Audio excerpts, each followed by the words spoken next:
Recently मैंने अहादीस का जो सिलसिला शुरू किया है। कभी कभी वक्त मिलता है तो मैं कमेंट्स भी आप लोगों के देख रही होती हूँ।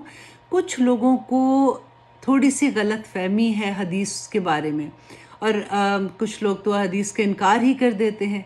उनके लिए एक छोटा सा मैसेज है। कभी ये होता है ना कि ऐसी हदीस हम जब सुन रहे होते हैं कि पहाड़ जितना भी अगर तुम पे कर्ज है तो अल्लाह सुब्हानहू तआला उसको अदा कर देंगे।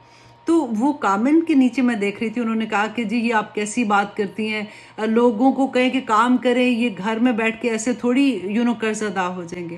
कर्ज अदा हो जाते हैं, और अब बिलीव करें कि कई दफ़ा ऐसा होता है कि आपके इख्तियार में नहीं है, आप वो काम कर ही नहीं सकते। आपने फॉर एग्जांपल किसी का कर्ज देना है, आप वो पैसा कैसे जमा करेंगे?